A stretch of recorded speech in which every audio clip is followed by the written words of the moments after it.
हम कक्षा 10 की अध्याय 3 पढ़ रहे थे, है ना। कक्षा 10 है हमारी, उसकी जो अध्याय है 3, जिसका नाम क्या है, दो चर वाले रैखिक समीकरण युग्म। ठीक है, ये इस अध्याय का नाम है। तो इसके बारे में अपनों ने बेसिक जो एक नंबर क्वेश्चन थे वो सारे कर लिए थे। आज हम इसके बारे में कुछ इंपॉर्टेंट चीज़ पढ़ने वाले हैं। ठीक है, जैसे आपको कोई दो समीकरण देगा हो और दो समीकरण देने के बाद फिर आपसे पूछेगा कि ये रेखाएं, दो रेखा दे देगा आपको और फिर पूछेगा कि ये रेखाएं समांतर है, प्रतिच्छेदी है या समपाती है। या फिर आपसे पूछ सकता है कि इनके हल कैसे हैं, जैसे अद्वितीय हल है, एक हल है, अनंत हल है या कोई हल नहीं है। ठीक है, या फिर आपसे पूछेगा कि इनके युग्म कैसे हैं, संगत है, असंगत है। ठीक है, तो इतनी सारी चीज़ें पूछता है। इनमें से कोई सी भी एक पूछ लेगा बेसिकली, तो अपनों को ये चीज़ें सीखने की इनको सोल्व कैसे करें। ठीक है, तो जैसे देखो आपको दो समीकरण है या दो रेखाएं मान लो आप, है ना। तो आपको जैसे वो दो समीकरण देगा, जैसे a1x plus b1y plus c1 बराबर 0। ठीक है, एक समीकरण तो ये दी थी आपको, समीकरण 1। ठीक है, फर्स्ट समीकरण हमारी है। फिर दूसरी a2x plus b2y plus c2 बराबर 0, ये समीकरण अपनी सेकेंड। अब ध्यान रखना, ये जो x के आगे a1 लिखा है ना, ये x का गुणांक है। y के आगे जो b1 लिखा है y का गुणांक है। जैसे यहाँ पे y की जगह b2 लिखा हुआ है y के आगे, तो ये y का गुणांक है। ठीक है, और c1 और c2 ये क्या होते हैं, अचर पद होते हैं। ठीक है,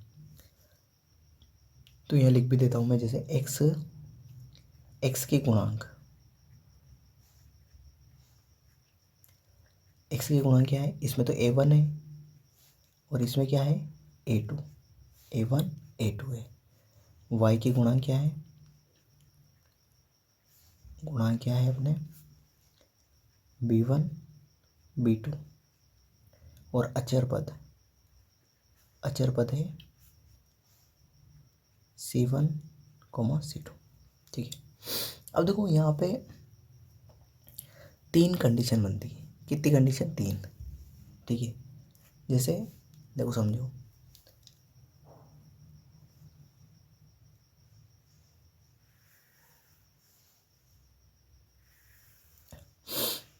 समझना अच्छे से। जैसे a1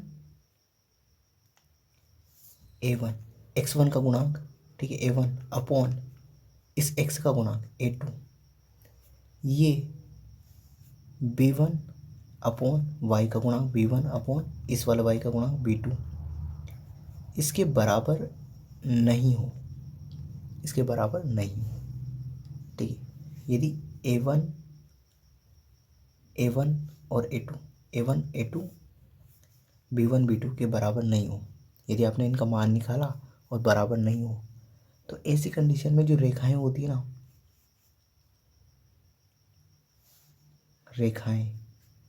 ऐसी कंडीशन में रेखाएं प्रतिच्छेदी होती है,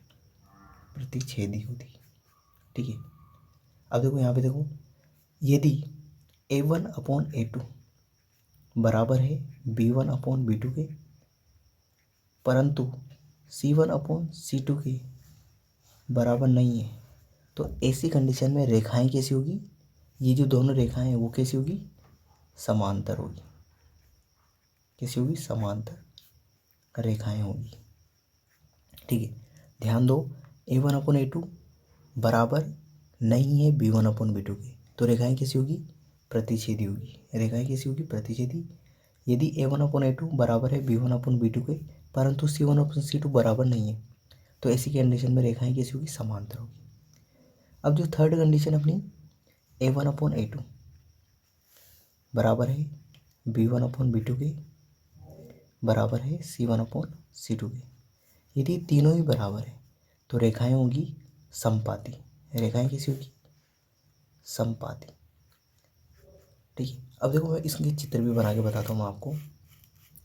प्रतिच्छेदी मतलब जैसे एक रेखा ऐसे जा रही है तो एक रेखा ऐसे काट देगी, तो ये दोनों क्या है? प्रतिच्छेद कर रही है, एक बिंदु पे काट रही है ना। समांतर रेखा मतलब जैसे रेल की पटरी, जैसे रेल की पटरी देखी होगी आपने, तो समांतर रेखा में होती है, बिल्कुल सीधी सीधी होती है ना, तो ये समांतर। समपाती का मतलब होता है जैसे एक रेखा ये जा रही है, अब इसी के ऊपर एक और रेखा जा रही है, तो ये क्या होगी? अपनी समपाती। एक ही रेखा के ऊपर एक रेखा है ना, एक के ऊपर एक रेखा है ना, उसको बोलते हैं समपाती। तो मैंने आपको चित्र भी बता दिए। प्रतिच्छेदी कब होगी? जब A1/A2 बराबर नहीं है B1/B2 के। तो इस टाइम पे कैसी रेखाएं कैसी होगी? प्रतिच्छेदी होगी। यदि A1/A2 बराबर है B1/B2 के, परंतु C1/C2 के बराबर नहीं है, तो रेखाएं कैसी होगी? समांतर होगी। और यदि तीनों बराबर है तो रेखाएं समपाती होगी। समपाती का मतलब एक रेखा के ऊपर दूसरी रेखा। अब ये तो रेखाएं होगी। अब आगे देखो हल कैसे होंगे? हल देखो हल कैसे होंगे? तो जब रेखाएं प्रतिच्छेदी होती है ना, जब A1/A2 बराबर नहीं है B1/B2 के, जब प्रतिच्छेदी प्रतिच्छेदी मतलब एक बिंदु पे काटेगी, एक ही तो जगह काटेगी ये, तो इसके हल होंगे। या तो आप लिख सकते हो एक हल, एक हल, या फिर आप लिख सकते हो अद्वितीय हल, अद्वितीय हल। ठीक है, अब देखो यहाँ पे एक बिंदु पे काट रही थी तो अपनों ने लिखा एक हल अद्वितीय हल। यहाँ पे कोई से बिंदु पे काट रही है, दोनों रेखाएं बिल्कुल समांतर है। रेल की पटरी कहीं पे काटती है क्या? दोनों रेल की पटरियाँ एकदम सीधी होती है, समांतर होती है ना।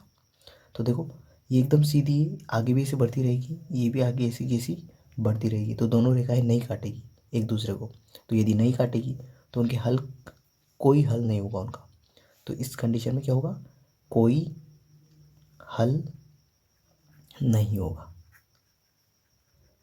ठीक है, अब देखो इस कंडीशन में इसमें क्या होगा? देखो एक रेखा के ऊपर एक रेखा है, मतलब हर एक रेखा के ऊपर एक रेखा है, तो मतलब हर एक बिंदु पे, जैसे यहाँ भी बिंदु है, यहाँ पे भी, तो हर एक बिंदु पे काट रही है। तो इसके हल कैसे होंगे? इसके हल होंगे अनंत हल, क्योंकि हर एक पॉइंट पे काट रही है ना, तो इसके हल कैसे होंगे? अनंत हल होंगे, अनंत हल। या फिर आप बोल सकते हो अनेक हल, अनेक हल।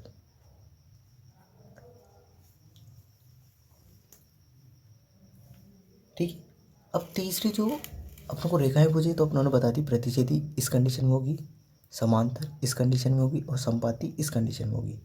और हल के बारे में बता दिया, एक बिंदु पे काट रही है, देखो प्रतिच्छेद करी एक ही बिंदु पे, तो एक हल अद्वितीय हल। यहाँ पे कई जगह काट ही नहीं रही है तो कोई हल नहीं होगा। और यहाँ पे हर एक बिंदु पे एक रेखा दूसरी रेखा के ऊपर है, तो हर एक बिंदु पे काट रही है, तो इसके हल कैसे होंगे? अनेक हल होंगे या फिर अनंत हल। अब जो तीसरा जो पॉइंट आता है अपना, वो होता है अपना युग्म कैसे होंगे? दोनों समीकरणों के युग्म कैसे होंगे? ठीक है, तो समीकरण युग्म, तो यहाँ लिख देता हूँ मैं, समीकरण युग्म कैसे होंगे? तो ध्यान रखना समीकरण युग्म जिस जिसका हल आ रहा है, जैसे देखो इसमें एक हल आ रहा है और इसमें भी अनंत हल आ रहे हैं, मतलब जिसमें हल आता है वो तो होंगे समीकरण युग्म संगत। कैसे होंगे? संगत। तो इसमें एक हल आ रहा है तो ये भी संगत, इसमें अनंत हल आ रहा है तो ये भी क्या होगा? संगत। और जब किसी में हल ही नहीं आए तो उसको क्या बोलेंगे? असंगत। बस ये ध्यान रखना आपको, असंगत। तो जिसमें हल आए उसमें तो संगत, जिसमें हल नहीं आए उसको असंगत। और तो देखो इसमें एक हल है तो ये इसके समीकरण युग्म कैसे होंगे? संगत होंगे। इसमें अनंत हल है तो इसके समीकरण युग्म कैसे होंगे? संगत होंगे। और इसमें कोई हल ही नहीं है तो इसके समीकरण युग्म कैसे होंगे? असंगत होंगे। अब देखो एग्जाम्पल से समझते हैं, जैसे देखो एग्जाम्पल देखो, एग्जाम्पल से समझना। जैसे मैंने लिखा है यहाँ पे 3x + 5y + 7 = 0, और दूसरा लिखा मैंने 6x + 9y + 9 बराबर 0। अब देखो मुझे बताओ इसमें A1 का मान कितना है, तो आप बताओ कि 3, x के आगे वाला A1, तो ये 3, A2 का मान कितना है, तो 6, ये बराबर 5, B1 का मान, B2 का मान कितना है, 9। क्या ये दोनों बराबर है क्या, तो आप बोलोगे नहीं है। तो जब बराबर नहीं होंगे तो रेखाएं कैसी होगी, प्रतिच्छेदी होगी। हल कैसे होंगे, एक हल होंगे। और युग्म कैसे होंगे, समीकरण संगत युग्म होंगे। ठीक है। अब दूसरी कंडीशन देखो, इसका एग्जाम्पल देखो, जैसे 2x + 3y + 7 बराबर 0, और मैंने लिखा है यहाँ पे 4x + 6y + 9 बराबर 0। अब देखो इसमें 2/4 A1/A2, ये A1 का मान है, ये A2 का मान है। A1 का मान 2 है, A2 का मान कितना है, 4 बराबर। B1 का मान कितना है, 3, B2 का मान कितना है, 6, C1 का मान कितना है, 7, और C2 का मान कितना है, 9। ये A1 का मान है, ये B1 का, ये C1 का, A2 B2 C2।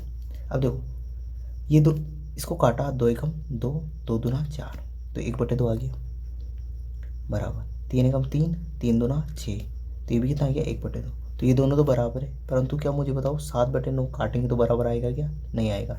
तो ये दोनों तो बराबर है पर ये बराबर नहीं है। तो जब A1/A2 बराबर हो B1/B2 के और C1/C2 बराबर नहीं हो, तो ऐसी कंडीशन में हमारी रेखाएं कैसी होगी, समांतर रेखाएं होगी।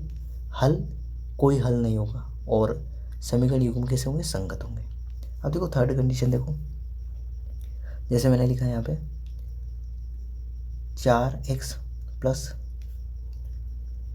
3y + 11 बराबर 0। ठीक है। यहाँ लिखा मैंने 8x + 6y + 22 बराबर 0। A1 का मान कितना है, 4, A2 का मान कितना है, 8 बराबर। B1 का मान कितना है, 3, B2 का मान कितना है, 6 बराबर। C1 का मान कितना है, 11, C2 का मान कितना है, 12। अब देखो ये A1 B1 C1, A2 B2 C2, A1 B1 C1, A2 B2 C2, ये मैंने रख दी। अब देखो काटो, 4 एकम 4, 4 दूना 8, तो ये आ गया 1/2। 3 एकम 3, 3 दूना 6, तो ये भी कितना आ गया, 1/2। 11 एकम 11, 11 दूना 22, ये भी कितना आ गया, 1/2। तो ये तीनों ही बराबर है, तीनों ही बराबर है। जब सभी बराबर होते हैं, A1/A2 बराबर होता है B1/B2 के, और वो भी बराबर होता है C1/C2 के। तो ऐसी कंडीशन में रेखाएं कैसी होती है, संपाती होते हैं, संपाती होती है रेखाएं। हल कैसे होते हैं, अनंत हल होंगे, क्योंकि एक रेखा के ऊपर दूसरी रेखा होती है तो अनंत हल होंगे। और हल जिसके होते हैं वो क्या होते हैं, संगत होते हैं। ठीक है। तो आई होप आपको क्लियरली समझ में आ गया होगा ये। तो ये कंडीशन ध्यान रखनी है आपको ये। ठीक है। जब A1/A2 B1/B2 के बराबर नहीं होता है तो रेखाएं कैसी होती है, प्रतिच्छेदी। प्रतिच्छेदी का चिन्ह कैसा है, ये वाला। ठीक है। देखो प्रतिच्छेदी में एक ही जगह काटेगी वो, एक जगह, तो एक हल, या फिर इसको क्या बोलते हैं, अद्वितीय हल। और समीकरण युग्म कैसे होंगे, संगत। जिसका भी हल आएगा उसके समीकरण युग्म कैसे होंगे, संगत होंगे, ये ध्यान रखो। सेकेंड कंडीशन अपनी A1/A2 बराबर है B1/B2 के, परंतु C1/C2 के बराबर नहीं है। तो ऐसी कंडीशन में रेखाएं समांतर रेखाएं होंगी। समांतर रेखाएं होंगी तो कोई कहीं जगह काटेगी भी नहीं, तो किसी भी जगह नहीं काटेगी, तो हल कैसे होंगे, कोई हल नहीं होगा। और यदि कोई हल ही नहीं होगा तो समीकरण युग्म कैसे होंगे, असंगत होंगे। थर्ड में अपनों देख लिया, तीनों बराबर होती है, तो उस टाइम पे रेखाएं क्या होती है, कैसी होती है, संपाती होती है। ठीक है। संपाती होगी तो अनंत, एक रेखा के ऊपर दूसरी रेखा होगी, तो हर एक पॉइंट पे काटेगी, तो हर एक पॉइंट पे काटेगी तो हल कैसे हो जाएंगे, अनंत हल हो जाएंगे। और हल होंगे तो वो रेखा कैसी होगी, युग्म कैसे होंगे, समीकरण युग्म कैसे होंगे, तो संगत। तो आई होप आपको ये पूरा क्लियरली समझ में आ गया होगा। तो ये आपके 2 या 3 नंबर में क्वेश्चन आएगा, इनमें से एक क्वेश्चन बन सकता है, कुछ भी पूछ सकता है वो। 2 समीकरण दे दी, आपको पूछेगा रेखाएं कैसी होगी, इसके हल कैसे होंगे, इसके समीकरण युग्म कैसे होंगे, ऐसे कुछ भी पूछ सकता है ना। तो आपको यदि ये याद है तो आप कर पाएंगे। तो आई होप ये वीडियो आपको पसंद आया होगा। इस वीडियो के लिए इतना ही, अगले वीडियो मिलते हैं। Thank you.